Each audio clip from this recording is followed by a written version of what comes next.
Empty people, puppet people, cardboard cutouts, drones, organic portals, background characters.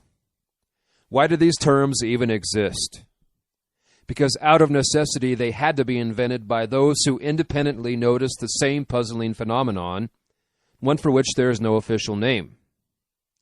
Some people seem to be missing something very important inside.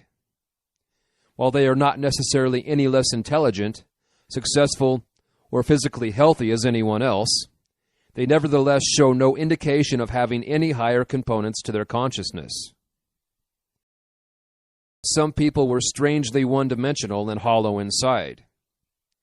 This observation is not hard to miss, but it is easy to rationalize away, especially with modern society being so heavily brainwashed with the politically correct but unrealistic concept that everyone is completely equal in every way, which ignores functional differences due to environmental, genetic, and most importantly, metaphysical factors. My interest in the subject grew out of having been forced for many years to suffer under someone whom I later learned had all the signs of being a sociopath. Heartless and soulless were descriptive terms, but little did I know just how literally true they were. I had noticed in this person an emptiness behind the eyes and a very shallow conscious essence, which seemed to be at the root of the behaviors I observed. Eventually, I realized that this same root condition was present in some others who were not outwardly sociopathic, but whose lack of heart was masked by a well-adapted social exterior. In other words, what psychiatry would diagnose as APD was only the more extreme, criminal, sloppy manifestation of a condition that otherwise expressed itself more widely in a socially acceptable and less incriminating manner. The latter is what may account for the body of empty people present in the population. But what exactly is missing in them? The answer is clear if we look at their common behaviors and qualities of consciousness. Their behavior tends towards being glib, shallow, egotistical, narcissistic, mundane, predatory, and materialistic. Sometimes these traits are camouflaged by a polished social exterior, but anyone with a discerning eye can see through the disguise. They lack individuality, independent thinking, and are strongly biased toward holding a herd mentality. They lack comprehension of anything beyond the material sphere of the five senses, and have no interest in such metaphysical matters except as flashy accessories to boost their social image. They also appear entirely incapable of empathy, soul-searching, and willful self-sacrifice. Nevertheless, in the presence of others, they can put on a flashy show of concern, distress, or altruism for purposes of social manipulation. For example, crocodile tears to elicit sympathy, or doing something nice for another solely to guilt-trip them later and extort a favor. There is a certain simplicity, flatness, and inertness to their essence, even if their intellects are highly developed. Unlike other people, their conscious energy is more diffuse, dull, impermanent, and amorphous rather than solid, sparkling, crystallized, and concentrated. Put another way, their minds are like sandcastles instead of real castles. There is something animalistic and rudimentary piloting their bodies. It seems they have conscious awareness just as plants and animals do, but not conscious self-awareness as humans are supposed to have. There is an important difference between awareness and self-awareness. Spirit, the missing component. The missing factor must be something that endows a being with self-awareness, volition, and the capacity to value transcendental ideals. This goes beyond mere physical factors like missing portions of the brain, defective genetics, or a poor upbringing, because the latter are just defects in the hardware and programming of the biological machine, whereas the problem here involves the consciousness operating the machine. What intuitive or clairvoyant perception picks up about their consciousness involves metaphysical factors instead. What to call this higher component of consciousness absent in some people? Usually it would be called the soul, but that has caused too much confusion in the past. For example, casual readers unfamiliar with the proper definition of soulless thought it meant completely devoid of consciousness, when in reality it meant devoid of individualized consciousness. No, they do have some kind of soul energy by virtue of being alive, but the soul is not imbued with a higher spark of true sentience and self-awareness. Therefore, I will call this higher spark spirit and define it as follows. Spirit is the core of individualized consciousness, that permanent aspect of one's being representing the true self, which accumulates experiences and spiritual wisdom throughout life, survives physical death, and remains intact upon reincarnating to continue growing toward the fulfillment of its potential. It is the divine God spark, the seed of free will, the holographic fragment of the Creator residing at the very center of your being, the I that is you, the inner conscious observer capable of observing even its own self-observation. It seems not all humans have spirit. Therefore, they have no self-awareness, individuality, wisdom, empathy, creative intelligence, or conscience. What further confirms this hypothesis is that, as will be discussed below, one may observe a total absence of destiny, synchronicity, symbolic dreams, spiritual lessons, soul growth, and karma in their lives. This is to be expected if they have nothing permanent in them that survives death and reincarnates, because only spirit can gain from such things. Without spirit, they are temporary beings whose awareness forms shortly before birth and dissolves shortly after death. And if so, then for them, spiritual life lessons serve no purpose. Karma from past lives does not exist. There is no higher self acting as chaperone, nor would they have genuine interest in anything that serves a purpose beyond their current mortal existence. Therefore, it is to be expected that they be particularly materialistic, worldly, and mundane in their ambitions. Observation confirms this as well. Why spiritless? What others say. Theories abound about why some people lack a higher component to their consciousness and what purpose they serve in the bigger scheme of things.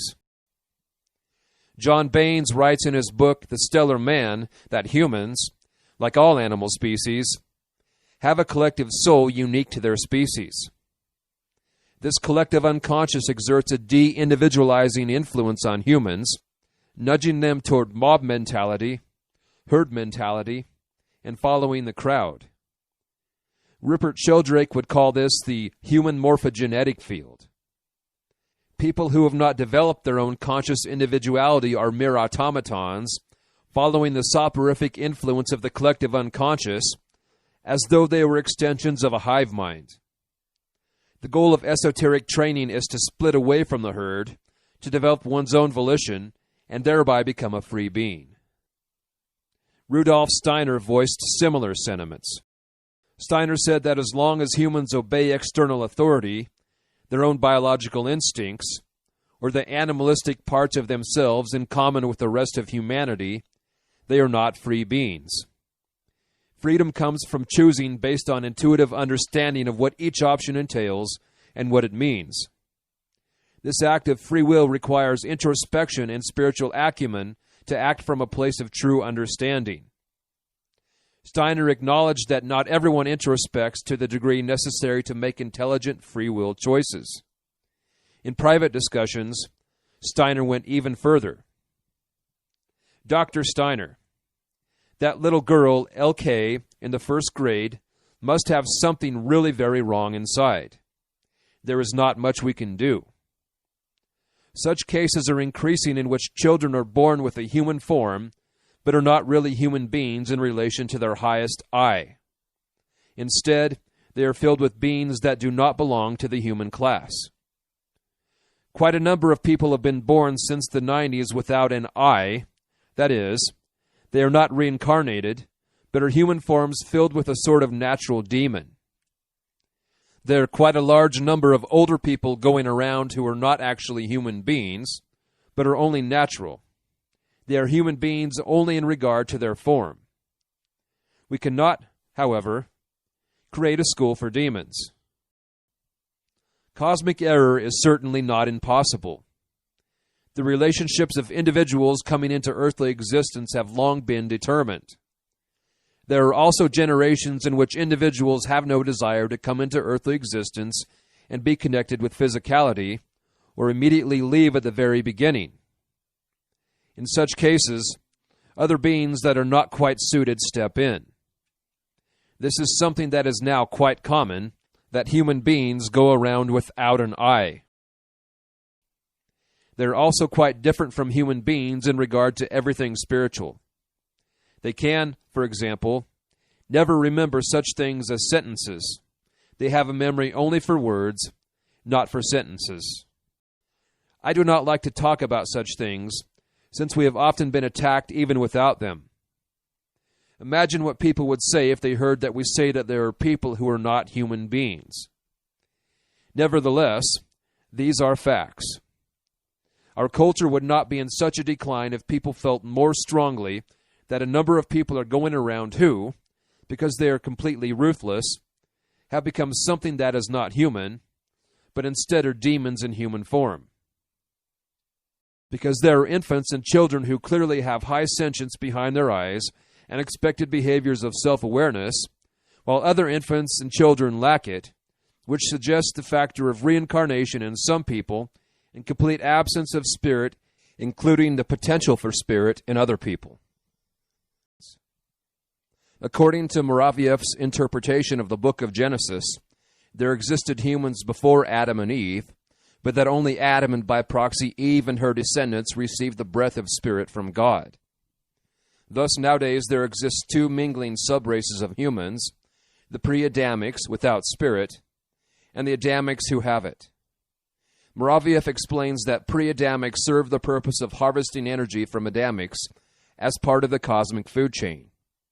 He also explores the metaphysical differences between the two in regards to pre-Adamics missing certain centers, which are analogous to chakras. The Corpus Hermeticum, a famous Hermetic and Gnostic text written almost 2,000 years ago, likewise states that not all humans have the spark of divine reason, whereas John Bain says some humans are extensions of the human collective soul. The Cassiopeans say they are instead extensions of particular animal group souls. They say such so-called organic portals serve as a bridge between the human and animal kingdom, helping to transfer higher human energies to these animal group souls to accelerate their evolution, but that their function has been hijacked by higher negative forces for their own energy harvesting use. Some humans are a different kind of animal, that some humans are not remediable because they are acting fully and healthily in accordance with their spiritless predatory nature. This is especially true of the psychopathic elite who run this prison planet. They cannot be rehabilitated, made to see the error of their ways, or convinced through appeals to empathy. Caution in conclusion. It would be unwise, however, to look down upon the spiritless with contempt. They are what they are, living their lives in accordance with their makeup. They should be handled no differently from how one handles a wild animal that acts according to its feral nature. It is only by trying to hold the spiritless up to higher spiritual standards that frustration sets in. Without expecting too much of them, and by understanding why they behave as they do, frustration gives way to calm insight. Nor is it worth going out of your way to try and spot who is spiritless, because in ambiguous cases you will likely err on the side of paranoia. Since spiritless behaviors form a subset of the behaviors of spirited people, only the behaviors unique to spirited people can allow quick and certain identification, and then only of who is definitely spirited. Spotting only works for picking out who is truly spirited, which happens most easily with a spirited individual on your wavelength. You will sense the life in their eyes, the clear and unique energy behind their words, and the originality and independence behind their thought processes.